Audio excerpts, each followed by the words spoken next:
Hello friends, मैं मिथिलेश कुमार आपका स्वागत करता हूँ। तो हम लोग स्टडी कर रहे हैं मेजरमेंट सिस्टम। तो मेजरमेंट सिस्टम में हम लोगों ने इसे पहले देख लिया था कि किस तरीके से एंडरसन ब्रिज का यूज करके हम लोग सेल्फ इंडक्टेंस को फाइंड आउट करते हैं।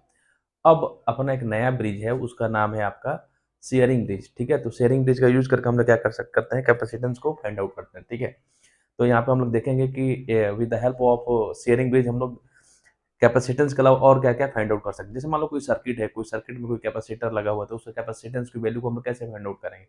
ठीक है, जब तक किसी भी अननोन जो क्वांटिटी है उसकी वैल्यू नहीं पता है, देन तक हम लोग सर्किट को मेजर नहीं कर सकते। ठीक है, तो आप लोग को चाहिए कि सर्किट में जो भी चीजें लगी हुई हैं, ठीक है, उनको वन बाई वन करके अपने को क्या चाहिए कि सबको मेजर करना चाहिए, तभी हम लोग किसी भी चीज को अपन मेजर कर पाएंगे। ठीक है, तो यहाँ पे हम लोग देखेंगे कि किस तरीके से अपन जो सर्किट है, सर्किट में अगर कोई कैपेसिटेंस लगा हुआ है, ठीक है, तो उसकी वैल्यू को अपन किस तरीके से मेजर करेंगे। ठीक है, तो यहाँ पे अपन देखेंगे कि कैपेसिटेंस ब्रिज। ठीक है, तो with the help of capacitance bridge upon, sorry, with the help of sharing bridge हम लोग क्या करते हैं, कैपेसिटेंस को मेजर करते हैं। ठीक है, तो देखिए यहाँ पे सिंपल ये ब्रिज है। ठीक है, और यहाँ पे देखिए आपका गैल्वेनोमीटर लगा हुआ है, और हमेशा बैलेंस कंडीशन में क्या होता है कि गैल्वेनोमीटर से जो डिफ्लेक्टिंग करंट है, ठीक है, तो उस करंट की वैल्यू हमेशा डिफ्लेक्शन करंट की वैल्यू क्या होती है, वो जीरो होती है। ठीक है, तो यहाँ पे देखिए सिंपल से हमने अरेंजमेंट किया है।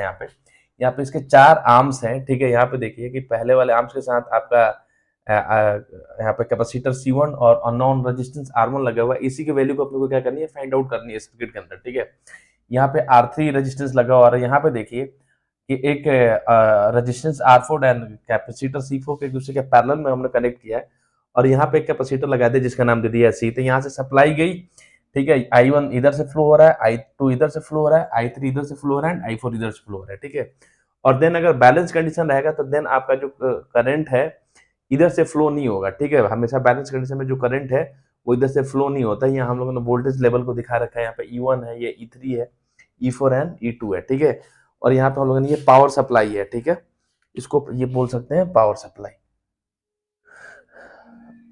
पावर सप्लाई, वो भी AC पावर सप्लाई है। ठीक है, AC पावर सप्लाई से हम लोगों ने क्या कर रखा है, इस सर्किट को कनेक्ट कर रखा है। ठीक है, तो देखिए शेयरिंग ब्रिज का अपन कहाँ कहाँ पे यूज करते हैं।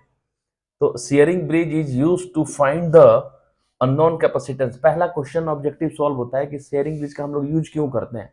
तो शेयरिंग ब्रिज का यूज करते हैं हम लोग सर्किट के अंदर जो अननोन कैपेसिटेंस है, मतलब C जो है, उसको मेजर करने के लिए अपन क्या करते हैं कि शेयरिंग ब्रिज का यूज करते हैं। एंडरसन ब्रिज का यूज करके हम लोग इंडक्टेंस फाइंड आउट करते हैं, और शेयरिंग ब्रिज का यूज करके अननोन कैपेसिटेंस फाइंड आउट करते हैं। और क्या क्या फाइंड आउट करते हैं, ठीक है, it is use to estimate the cable capacitance. ठीक है, तो शेयरिंग ब्रिज का यूज करके जो केबल का कैपेसिटेंस है उसका भी एस्टिमेशन कर सकते हैं, कैलकुलेट अपन कर सकते हैं। केबल के कोई केबल होगा, केबल के अंदर भी जो कैपेसिटेंस होगा उसकी वैल्यू को अपन क्या कर सकते हैं, मेजर कर सकते हैं, एस्टिमेट कर सकते हैं। ठीक है, आगे it is estimate the dielectric constant of an insulating material. ठीक है, तो शेयरिंग ब्रिज कैपेसिटेंस को तो मेजर कर ही रहा है, इसके अलावा क्या हो रहा है कि it is estimate the dielectric constant of isolating material. ठीक है, तो कोई आपका डाइलेक्ट्रिक के मतलब इंसुलेटिंग मटेरियल के डाइलेक्ट्रिक कांस्टेंट को भी ये क्या करेगा, एस्टिमेट करेगा, कैलकुलेट कर देगा। कौन, शेयरिंग ब्रिज। तो कितना सारा फायदा है। ठीक है, कैपेसिटेंस को भी मेजर कर रहा है, ठीक है, इंसुलेटिंग मटेरियल के डाइलेक्ट्रिक कांस्टेंट को भी मेजर कर रहा है। It is estimate the dielectric constant of the insulating material. ठीक है, use to estimate the thickness of dielectric sheet. ठीक है, मान लीजिए कोई डाइलेक्ट्रिक शीट है, उसके थिकनेस को भी ये क्या करेगा, मेजर कर देगा, एस्टिमेट करेगा। कौन, शेयरिंग ब्रिज। ठीक है, use to estimate the thickness of, ठीक है, कोई मतलब शीट है उसका थिकनेस को भी ये क्या करेगा, एस्टिमेट कर देगा, मेजर कर देगा, कैलकुलेट कर देगा। ठीक है, आगे it is use to estimate the dielectric power loss. ठीक है, इसके अलावा सर्किट में जो भी डाइलेक्ट्रिक पावर लॉस हो रहा है ना, उसको भी कैलकुलेट कर रहे हैं। देखिए कितने सारे शेयरिंग ब्रिज के काम है। ठीक है, कितने, यहाँ से देखिए हर एक पॉइंट से एक एक आपका ऑब्जेक्टिव क्वेश्चन सॉल्व होगा। ठीक है, तो अगर कोई पूछे कि डाइलेक्ट्रिक लॉस को किस ब्रिज के द्वारा हम लोग क्या करते हैं, एस्टिमेट कर सकते हैं, कैलकुलेट कर सकते हैं with the help of sharing bridge. Circuit के अंदर जो डाइलेक्ट्रिक पावर लॉस हो रहा है उसको भी अपन क्या कर सकते हैं, कैलकुलेट कर रहे हैं। It is use to estimate the dielectric power loss. Clear, next point, it is use to estimate the power factor of lossy capacitor. ठीक है, कोई कैपेसिटर है उसके पावर फैक्टर को भी हम लोग इसके द्वारा क्या कर सकते हैं, कैलकुलेट कर सकते हैं, एस्टिमेट कर सकते हैं, मेजर कर सकते हैं। क्लियर, मतलब कि डाइलेक्ट्रिक लॉस को जो कैपेसिटर लॉसी कैपेसिटर है उसके पावर फैक्टर को भी हम लोग with the help of sharing bridge अपन क्या कर सकते हैं, कैलकुलेट कर सकते हैं, मेजर कर सकते हैं। ये सारा शेयरिंग ब्रिज का यहाँ से देखिए सब सारे पॉइंट्स एक एक ऑब्जेक्टिव क्वेश्चन सॉल्व होगा।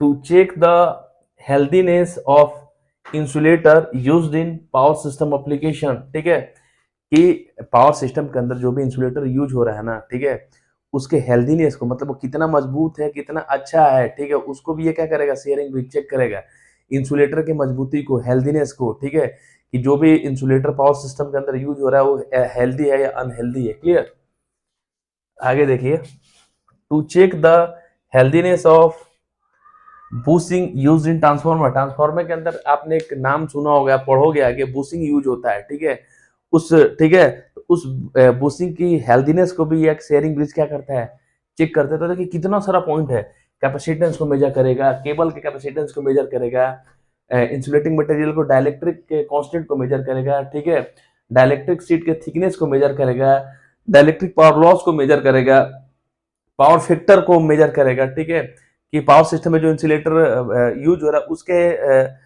मतलब पोजीशन को या उसके हेल्दीनेस को क्या करेगा, चेक करेगा, ठीक है, या ट्रांसफार्मर के अंदर जो बुशिंग है उसको भी ये क्या करेगा, ये 1v1 करके चेक करेगा, ठीक है। ये पॉइंट्स थे। अब इसका देखते हैं बैलेंस कंडीशन में हम लोग कैसे इसको कैलकुलेट करें।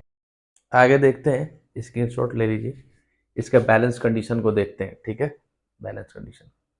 ओके, अब देखिए यहाँ पे जो C2 है, यहाँ पे C2 आपका स्टैंडर्ड कंप्रेस्ड एयर कैपेसिटर है। यहाँ पे देखिए, यहाँ पे जो CT यूज हो रहा है ना, C2, इसका नाम दे दिया गया standard compressed air, special type का कैपेसिटर यहाँ पे यूज हो रहा है अपने जो सर्किट के अंदर के कैपेसिटेंस को मेजर करने के लिए यहाँ, ठीक है।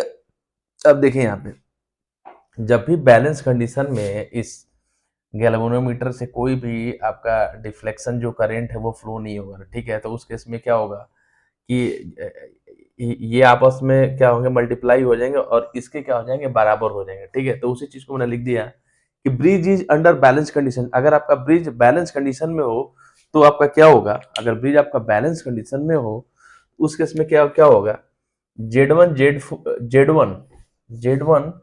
Z4, ठीक है, क्योंकि Z बराबर क्या होता है, R प्लस, ठीक है, आप कुछ भी लिख सकते हो, ठीक है, कि ठीक है, Z बराबर, ठीक है, तो Z जो होता है कॉम्बिनेशन होता है, ठीक है, आपका रियल एनर्जी इमेजिनरी पार्ट का, ठीक है, रेजिस्टेंस या इंडक्टेंस लगा हुआ उसका हो सकता है, रेजिस्टेंस प्लस कैपेसिटर लगा हुआ है उसका, ठीक है। तो Z1 Z4 ये आपका क्या होगा, ये आपका Z1 and it is the, ये पूरे को अगर बात करें तो ये पूरा क्या हो जाएगा, Z4, ठीक है। Z4 इक्वल्स टू, ये आपका क्या है, ठीक है, इधर आपका देखो ये है आपका Z2, ठीक है, Z2, और ये आपका क्या हो गया, Z3, ठीक है।